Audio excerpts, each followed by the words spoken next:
Welcome, Dr. James Beckett, Sports Card Insights, the final part of my conversation with Victor Roman. Just a few things I thought added to my attempt to create an audio podcast record for some of my experiences in the hobby and what things were like back in the day. So thanks, sponsors, Beckett Media, Beckett Grading, Beckett Authentication, ComC.com, Burbank, Sports Cards, Mike Stadium Sports Cards, Heritage Auctions, Huggins and Scott Auctions, Topps, Upper Deck, and Panini. Thank you, Victor, and thank you, listeners. Here it is. I know you were well known already, but when you were establishing these rookie card guidelines, did you get any pushback from the hobby? Yeah, last year. You're still getting pushback, is what you're saying. No, I'm saying I didn't get any pushback for a few decades. Oh, No, it was delayed reaction. Then they made assumptions of the way it must have been at the time. There was some sense that I had deliberated. People knew that I'd talked to a lot of people. There just wasn't any rebellion. There wasn't even that much unrest. It was, you got to make the call. That's the way it is. We had a very large market share. Dealers weren't mad at me. Collectors weren't mad at me. No, it was just something had to be done. Again, 90% of the players, 90+%, 98% maybe, there was no confusion in what the rookie card was. The noteworthy, crazy examples are Mantle and Mays. Two of the greatest superstars ever have problematic rookie cards that have arguably less demand than their second-year Topps cards.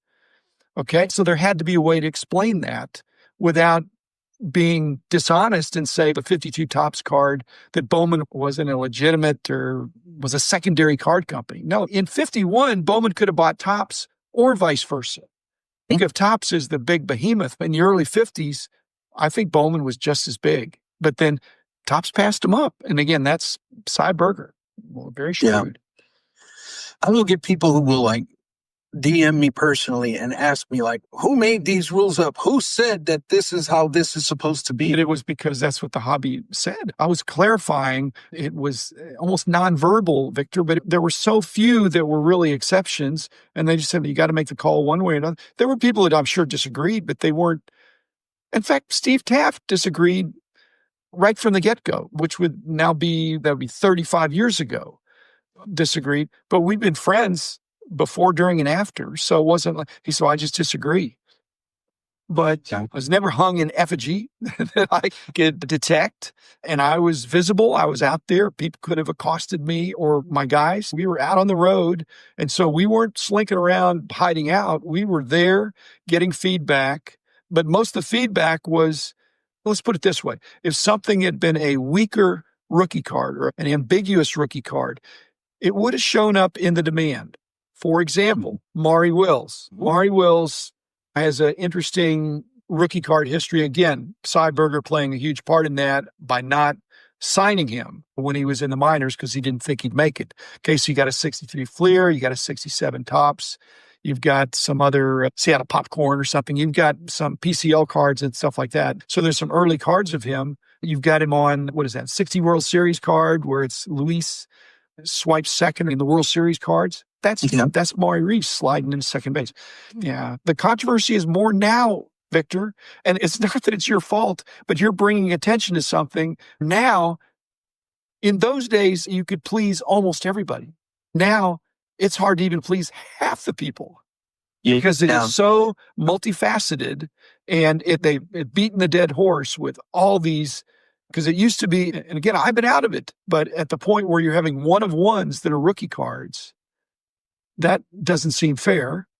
But it also doesn't seem fair that it wouldn't be a rookie card if that one-of-one is the same exact design as the 1-of-5, the 1-of-10, the 1-of-50, 1-of-100, 1-of-1,000, 1-of-10,000. It's just, to the person that walks into a show with a minimum of experience, putting RC on the card probably has been helpful. This is a rookie because they say it is. I feel that way too. There wasn't that much to argue about pre-1980. It was one company basically, but wouldn't you say in the 80s is when the water started to get a little bit muddy? Or Darryl Strawberry was something. Then the Star Basketball and the other kinds of things. Mark McGuire being in an Olympic pose. There were a bunch of things like that. And there were people who felt strongly about the Mark McGuire. I promise you that 85 or 87, Yeah. And we finally just said, look, this is a card. It's a subset, but it's not an insert. It's not a parallel. It's a card in the set that's just like the other cards, even though he's in a Team USA uniform.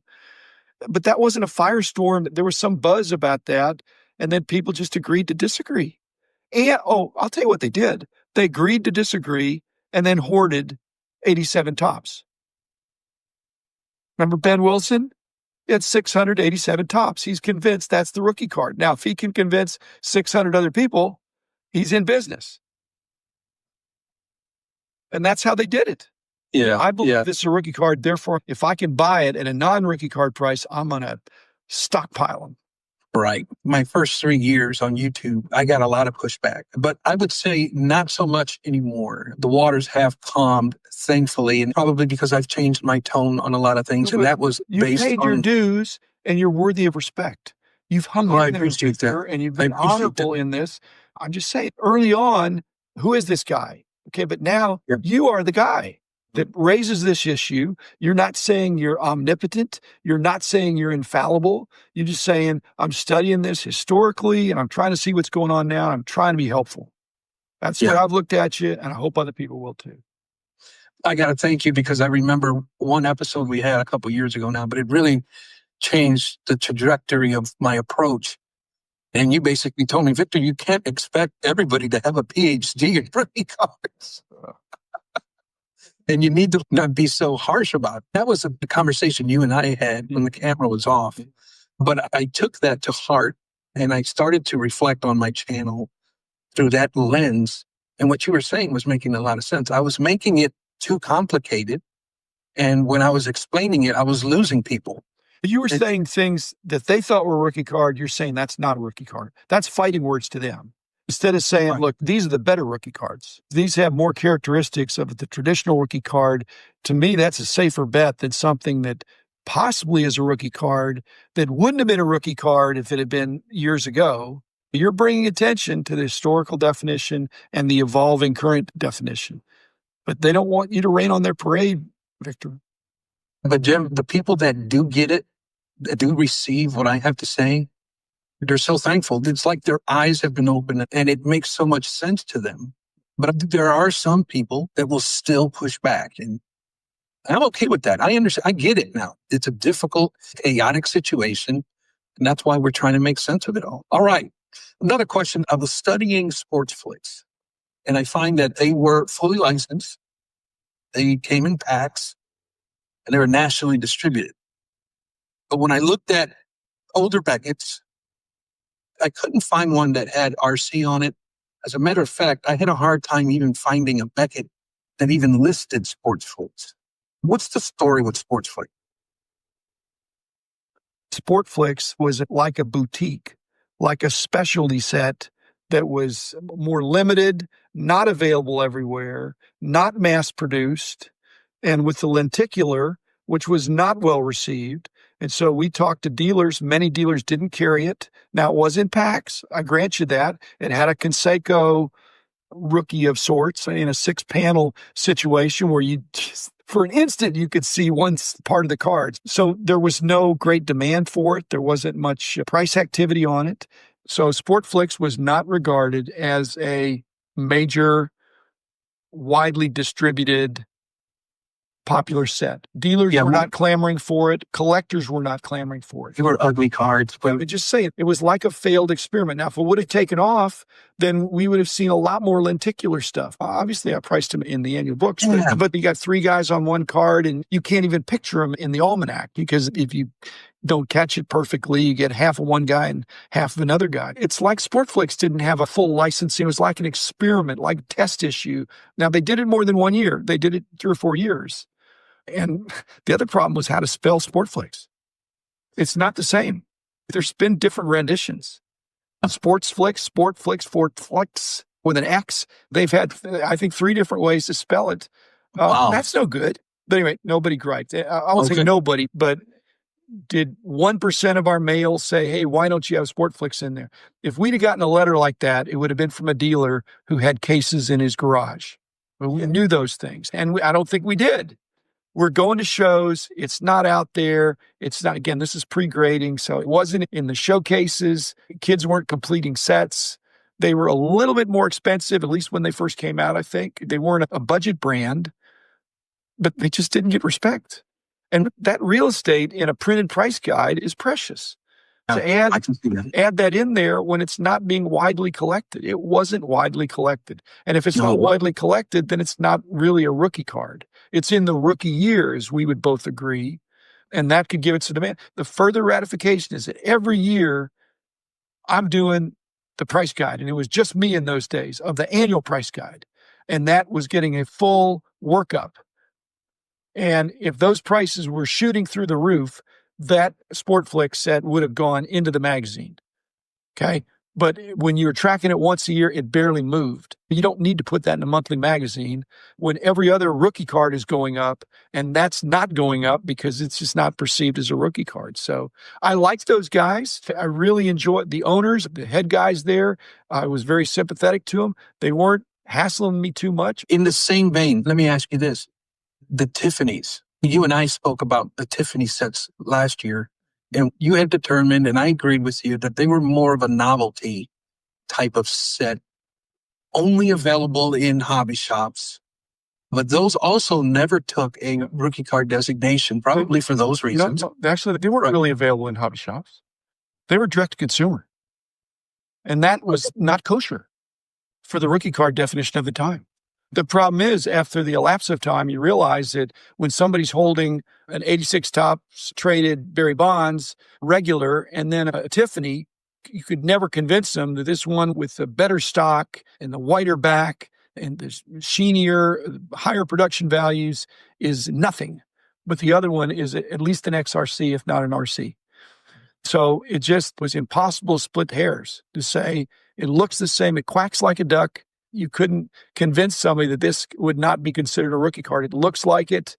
The sympathy in the day was that if you were a rookie card collector, you should have been able to say, I'm satisfied. I've got the Barry Bonds card. I don't have to have the Tiffany. Nowadays, it's flipped to where I got to have the best rookie card. But in those days, I've got the Barry Bonds rookie card and I'm done. I don't have to have the Tiffany. Because we're not saying the Tiffany is the only rookie card. The problem has been this attempt to make best rookie cards or truest rookie cards and things like that. And that's where you've jumped in to say that those are fighting words. Those are fighting words. So in my pure world, they wouldn't be RCs, but in the real world, there's no way that it's not.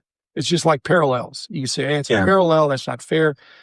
Not fair to him. If you get it, you obviously think it's a rookie card. If you don't have it, but there's nothing stopping people to just collect base rookie cards and say, that's my collection. And frankly, you can get a heck of a collection for not very much money. You get 9.5s and 10s of base rookie cards for a fraction of any of these parallels. When it comes to the 86 Barry Bonds, more particularly, it's like the Tiffany is the ultimate Barry Bonds card. And in my eyes, those aren't even true rookie cards anyways. But the hobby has decided. So to keep my sanity, I just put asterisk RC on the 86s and the 87s because I want to designate that this is a debatable rookie card. And here's why. And then I can go on to explain the XRC and how all of that evolved. But it's a losing argument because it looks like the RC, except that everybody admits it's a lot more expensive and rare.